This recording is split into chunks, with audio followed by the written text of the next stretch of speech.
So hello students, today I'll be covering NPSC 2017 mains question paper. So today my part A complete grow for 126 marks. So and the next Nagaland portion will be for 74 marks. I'll be covering in the next video. So let's get the video started. So first question for 2 marks NPSC 2017 mains. So I'll be completing from 2, 5, 10 and 20 marks in a sequential manner. So let's start.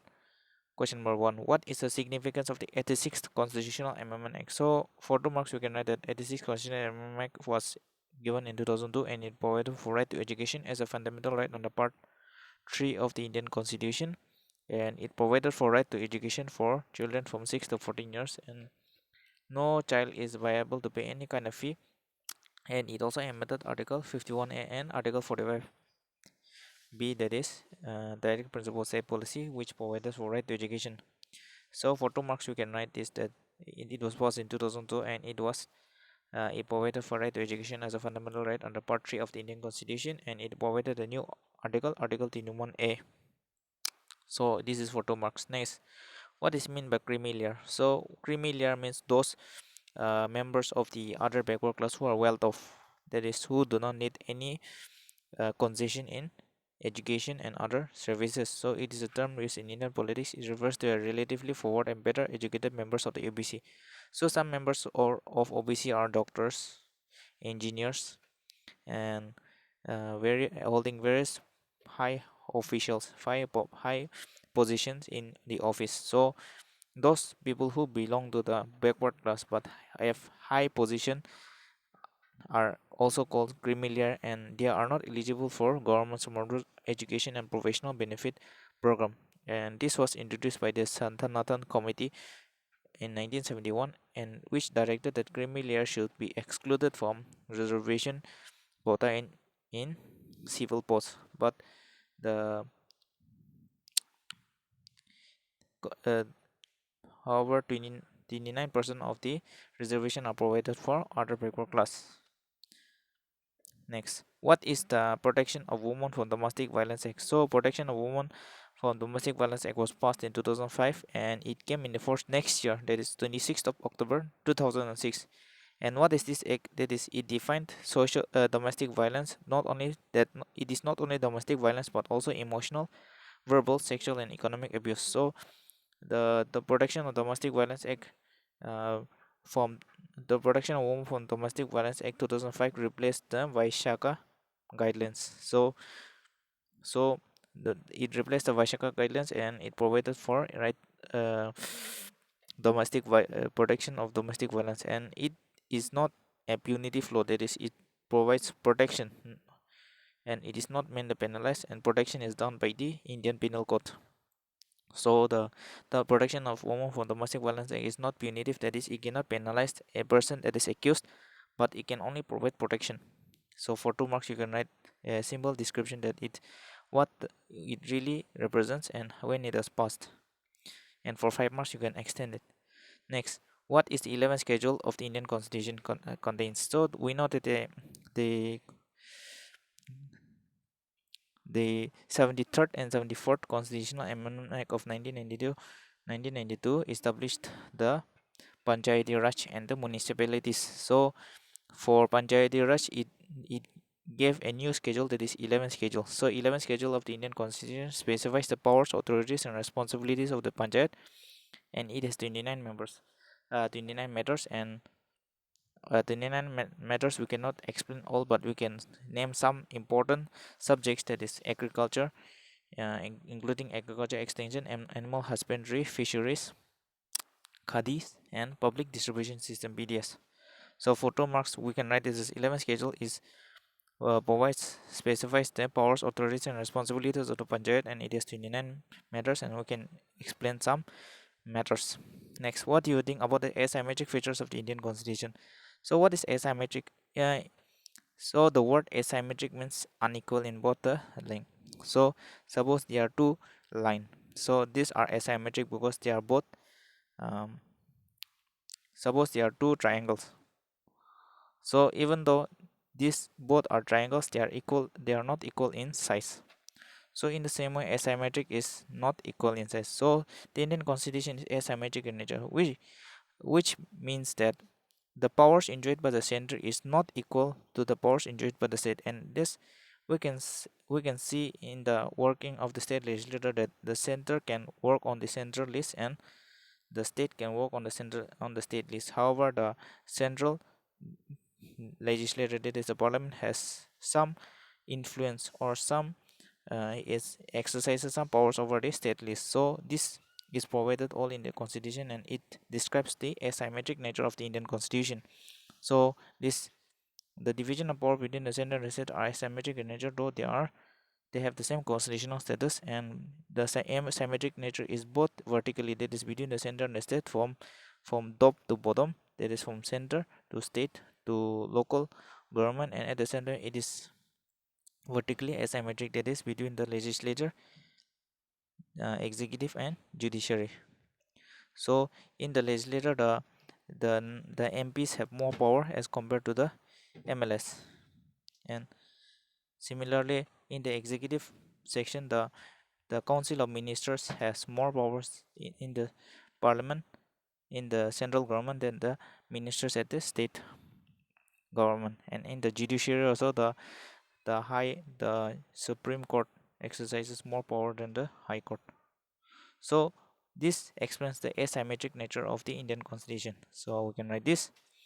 Next, what is field training? So field training means providing training while working. So it is a training given to recruits during the probation period. So during training, during after the appointment has been done, giving training to the recruits to give them experience of good administrative practice, enabling them to articulate the strength and weakness of administration and governance, and it prepares them for problems and situations that they might face in the initial years of their career.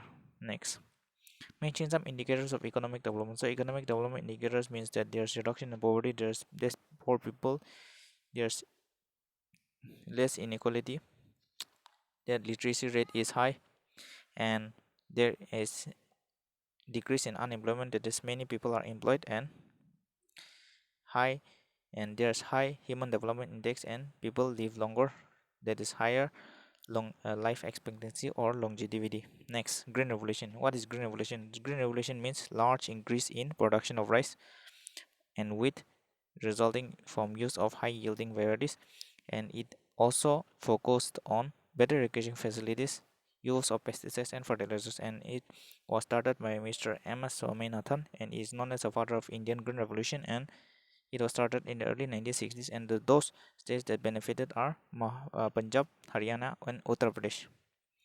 Next, mention some reasons behind poverty in India. So we know that India is poor. So what are the reasons? So for 2 marks, you can write 4 points. That is high population, low agricultural productivity, and low rate of economic development, price unemployment, and underutilization of resources.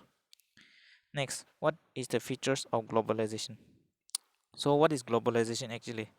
Globalization means connecting a country's economy with the rest of the world. So prior to 1991, India was under a closed economy. However, the liberalization policy of 1991 opened the doors for India to trade with many foreign countries. So this led to globalization, that is connecting our Indian economy with the rest of the world, that is United States, that is United Kingdom, like that. So the main features of globalization is that it allowed foreign and that it liberalized the economy, that is many foreign companies were interested to trade in India, and free trade, that is it allowed free trade relation among nations, and it integrated the domestic economy to the world economy, and many economic reforms were initiated and which encourage fiscal and financial reforms with a view to give strength to free world trade, free enterprise, and market forces. And it also allowed for FDI, that is foreign direct investment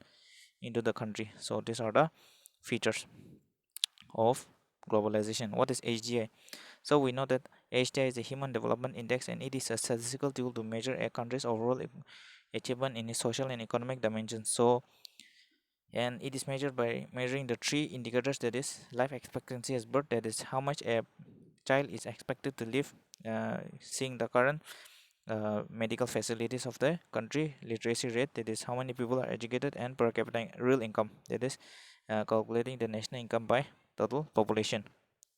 And it was started in 1990 by Mehboob ul Haq and Amartya Sen, and you can remember the latest HD rank. Next, what is parallel economy? So parallel economy means the rampant use of black money, and it means the prevalence of black money in the market. So the presence of black money in the market creates an unbalance in the economy, which results in huge number of money in the market, which may lead to inflation. And the presence of black money is the reason for parallel economy, and this is also called black economy, unaccounted economy, illegal economy, or unsanctioned economy. What is juvenile delinquency? Juvenile means underage. Delinquency means committing some crime. So it is also known as juvenile offending, and it is an act of participating in unlawful behavior as juveniles.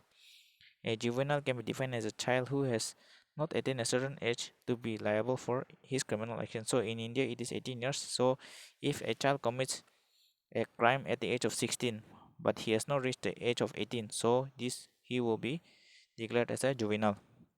And to combat this, the parliament has passed the Juvenile Justice Care and Protection Act 2015, and it allows juvenile in the age group 16 to 18 to be treated as adults, and it came into force in January 15, 2016. What were the environmental concerns of Bosco project in Odisha? So these are current affairs for that year.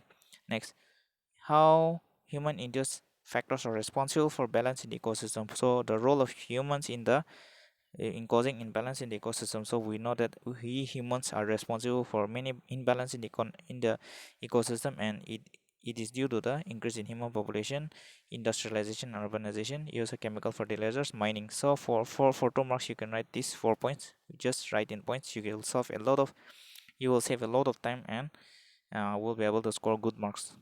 What are the main challenges for or sustainable development of water resources? So the sustainable development of water resources is very important, but the challenges that is lack of financial resources to carry out the sustainable development. There is no money to carry out the development, the conservation of water, and natural occurrences. So climatic occurrences like tsunamis and floods, which are a hindrance to sustainable development of water resources.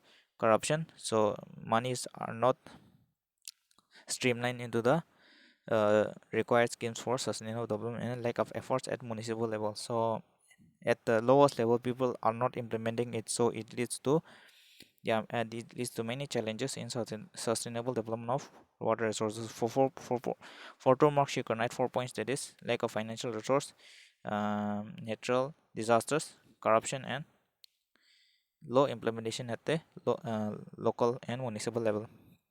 How unplanned land can be used as a potential cause of global warming. So global warming is the warming of the earth due to the gases such as carbon dioxide, methane, etc. So the presence of these gases traps the heat, and it causes the heating of the earth, causing global warming. So unplanned land. Unplanned land means a land that is left fallow for many years.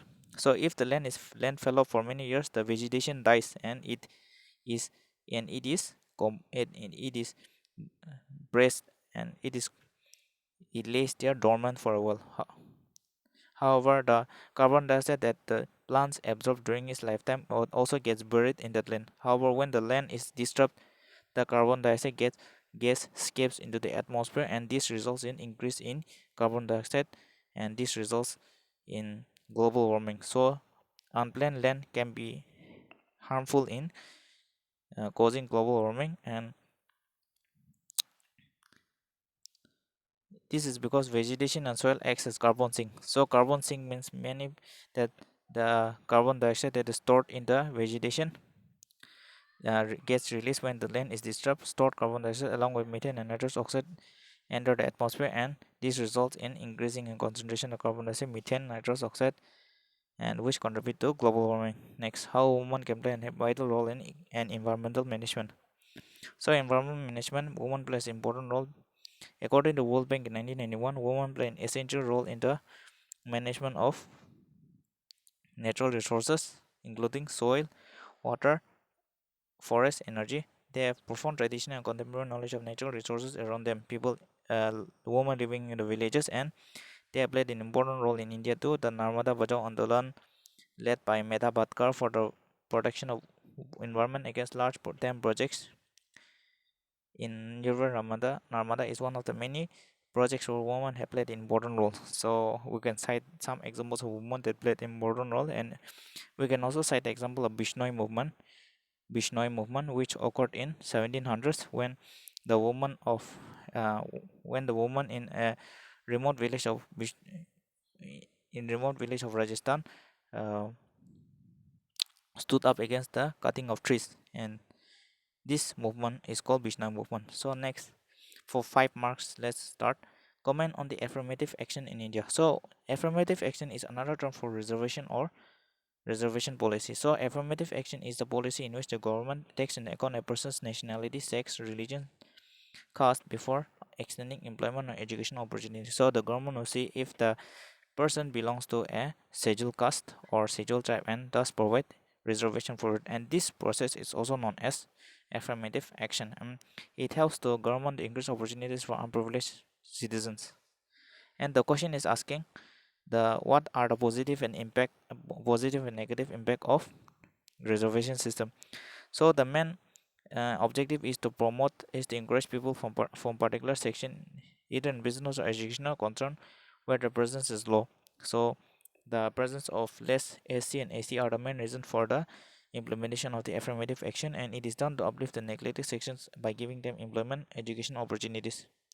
And the government has done many steps, such as in corporates, in SEBI, that is Security and Exchange Board of India. It is mandated that at least one woman should be director.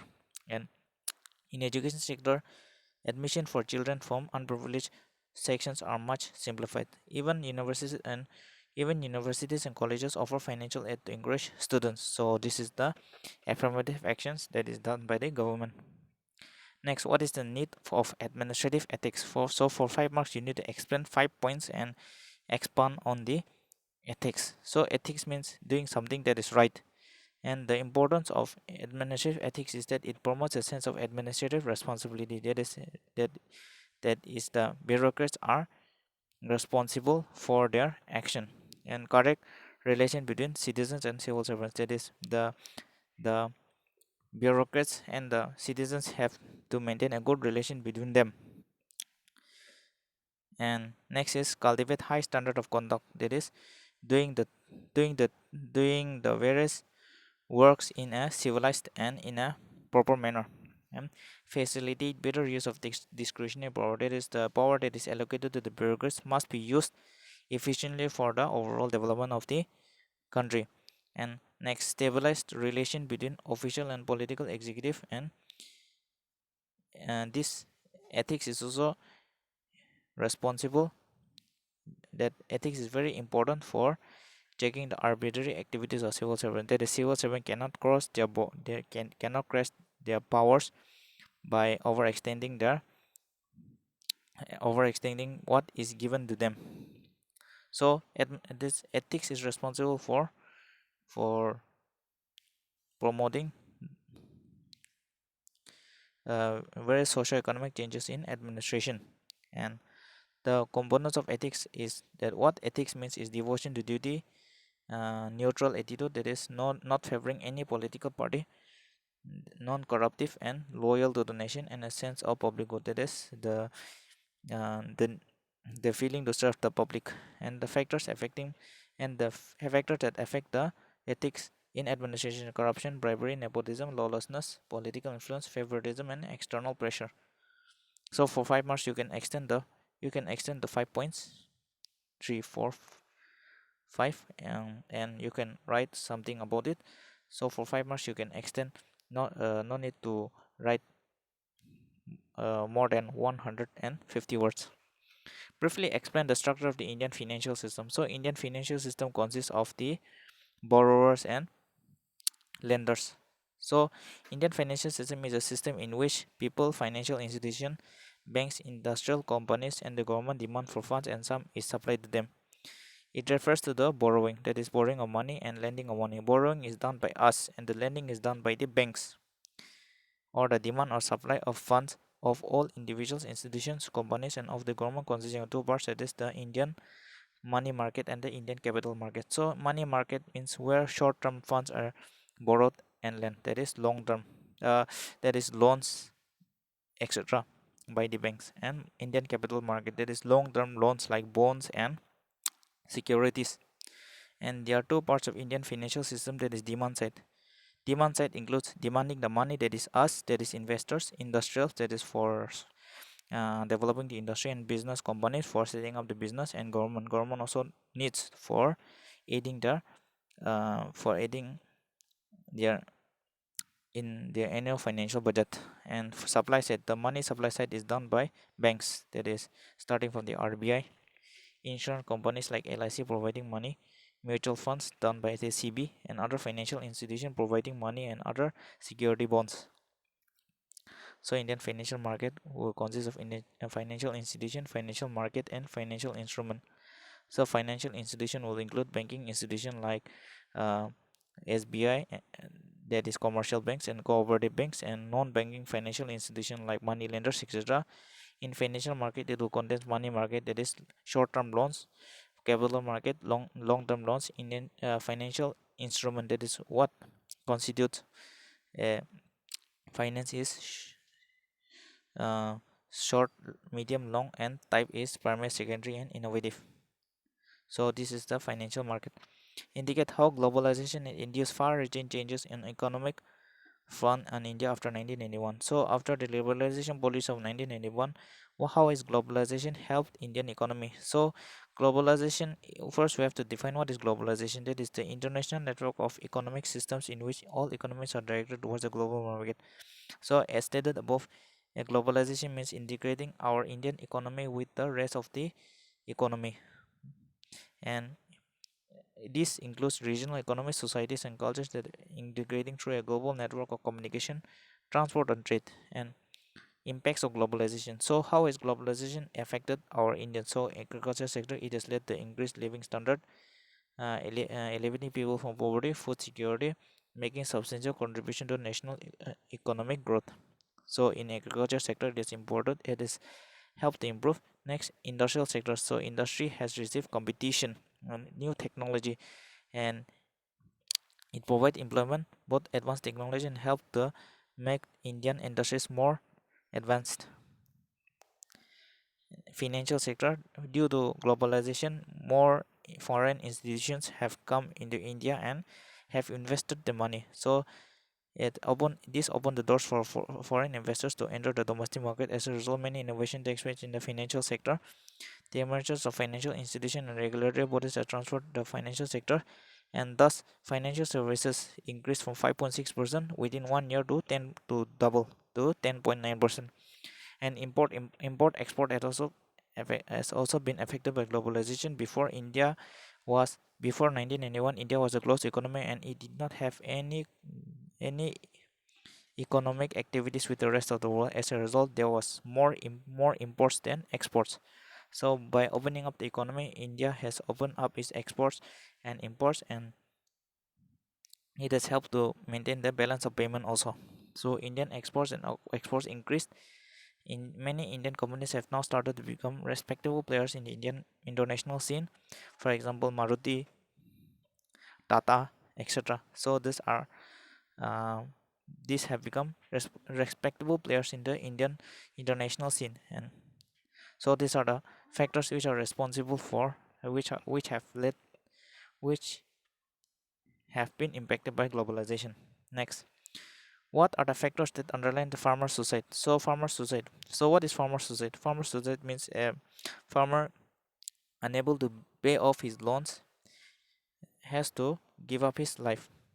Gave up his life because he or she is unable to pay off the loan.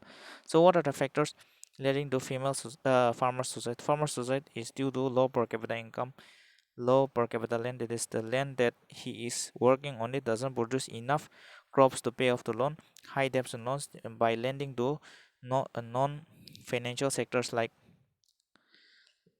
money lenders, etc., and high cost of production, that is due to increase in price there, the farmer cannot afford to produce the goods and unable to pull up resources. That is, the farmers does not have anywhere else to back up if the crops fail. And due to low MSP, that is minimum support price, in case the crops fail, the crops will not be bought by the will be bought at a low price by the um, traders. And decrease in water table. Decreasing water table means there is less irrigation and over dependence on monsoon. That is, monsoons is very unpredictable due to climate change. And the last is exploitation by moneylenders by providing more interest, and it results in exploitation of farmers. So what are the advantages? The advantages of loan waivers is that they are able to pay off the loans, and by borrowing money from the banks, by borrowing money from the money lenders with high interest, the loan waivers help to pay off the debt. That is, the farmers are no longer burdened. Next, it gives hope to farmers to engage in agriculture, as many farmers are living agriculture. So many people are living agriculture for in search of new activities, in search of new jobs in the market, in the towns. So it gives the farmers to return back to agriculture. The disadvantage is that loan waiver facilities are not available in rural areas. So loan waivers are not available in villages and towns. It affects the overall GDP of a country because the loan waivers are public money. So it will reduce the overall GDP of the country, and it disrupts credit discipline, as the farmers will turn into willful defaulter. That is, since the money is not paid back to bank, the bank will suffer.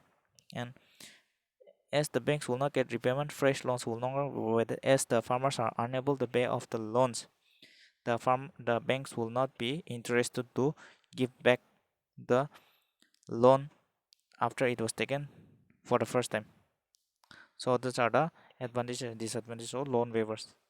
What are the effects of expansion of a number of universities and colleges and higher education in India? So the mushrooming of colleges in India. So colleges and universities in India. So the question is asking to explain that increase in universities have, what are the effects on it. So first we need to explain that and the condition of India's higher education. So it is third in the world next to China and USA. The main governing is UGC, that is University Grants Commission, and it advises the government and help coordinate with the center state. And as per census, 8.15 percent of the population, that is 68 million of the Indians, are graduates. It may be higher now. And India's higher education has expanded from to 20,000 colleges and 8 million students in a decade. And as a result, there are 799 universities. So what are the effects of expansion of universities? So the expansion of universities has led to subpar quality of education. That is, the quality of education has reduced, and large number of institutions suffer from subpar quality and lack of funding. So uh, institutions are not funded properly because there are a lot of number of colleges and the government is unable to provide them grants. And it also leads to providing educational degrees that are not recognized by the government, that is fake colleges. So these are the reasons due to, that they explain due to the mushrooming of colleges and universities in India. And the challenges faced by the higher education is that financing. Due to large number of universities, the government is unable to fund the colleges. Next, enrollment. Due to high number of due to large number of colleges and universities, the enrollment rate is very low, especially in rural areas. Accreditation, that is, unrecognized degrees are being given to students without proper accreditation. And politics also play a important role. It influences the degree of quality education in India. So for 10 marks, next let's shift to 10 marks. What is good governance? Good governance means the government that is committed in creating a system founding on justice and peace and protects individual human rights. And it also means the using the resources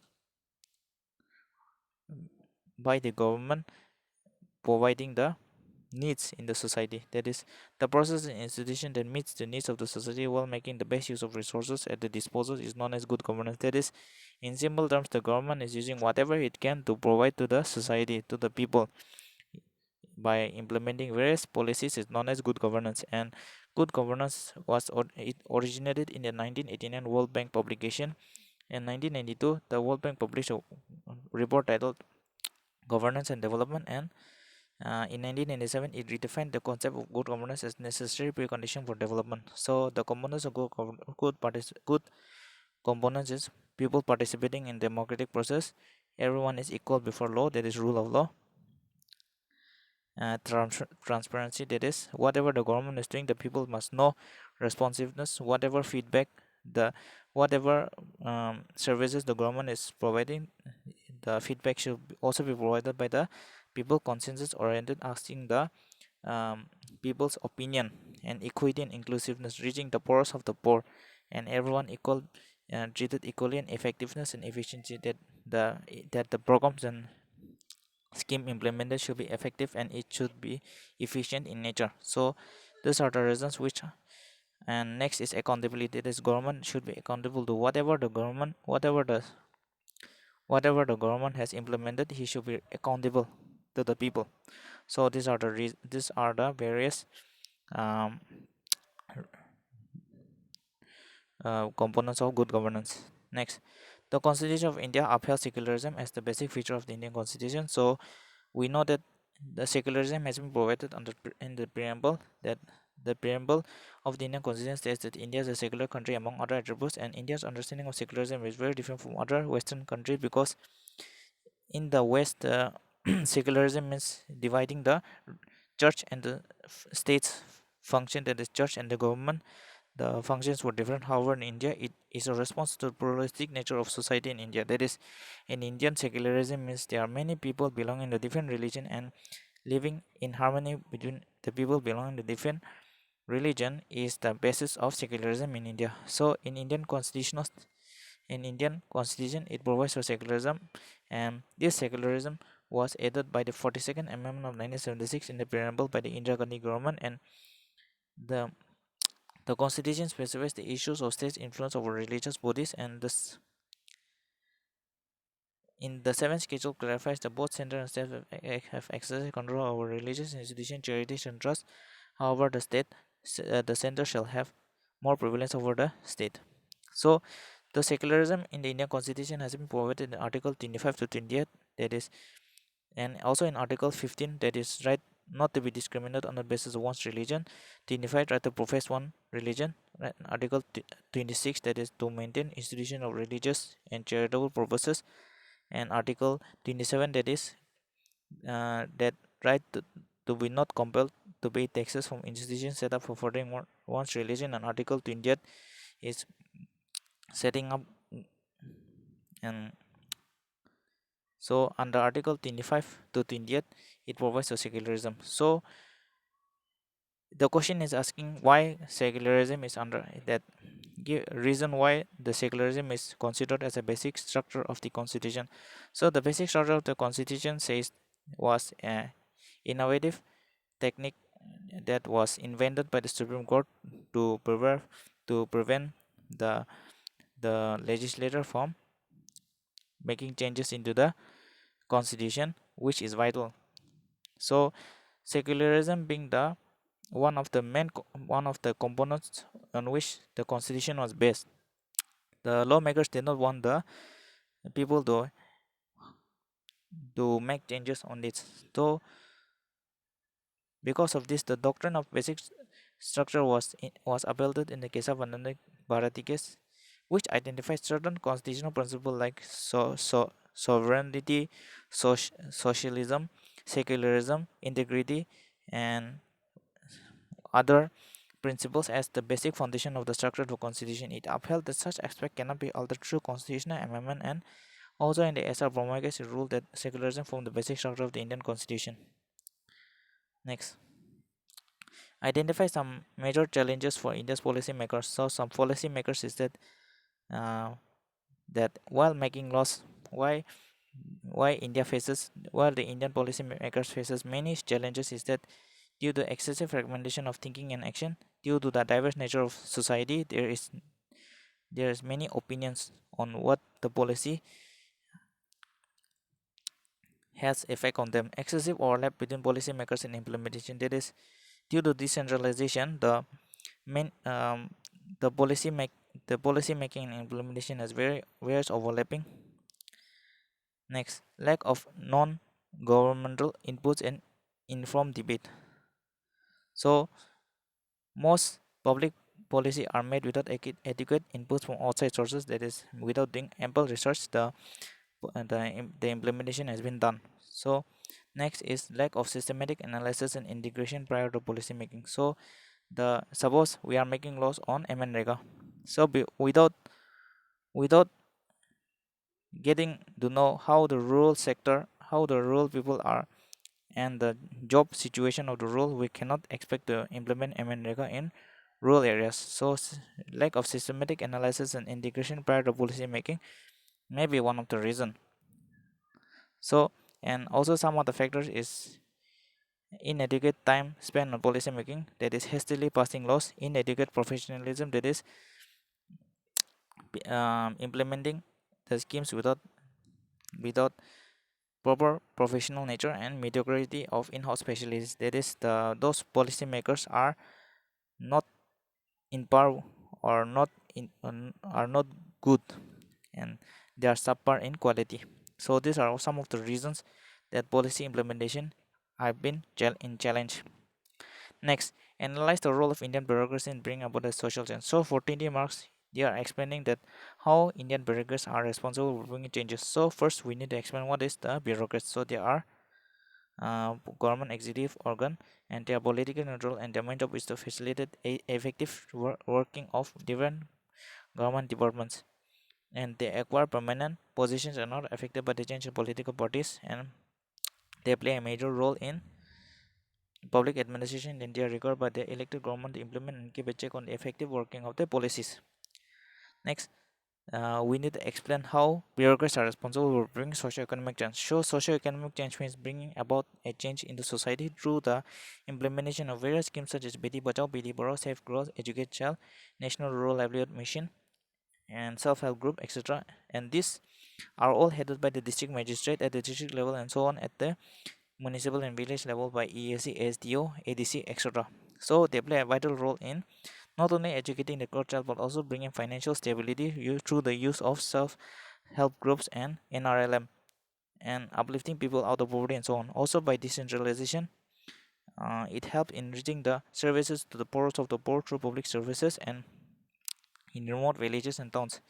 Using technology by the bureaucrats, and also broadcasting the programs via social media like internet, newspapers, and in coordination with the bureaucrats, they help in eradicating corruption by making it hassle-free and people-centric. And implementation of various governance techniques by bureaucrats can, using the creativity and dedication, has helped the people in bringing about various socioeconomic changes, and this in turn has helped the nation to grow and also move forward as a whole. So this is the role of bureaucrats in bringing socioeconomic changes in the society. So with this, the video has come to an end. In the next video, I'll be covering 74 marks Nagaland portion. So please like and subscribe, and thank you all. Have a great day.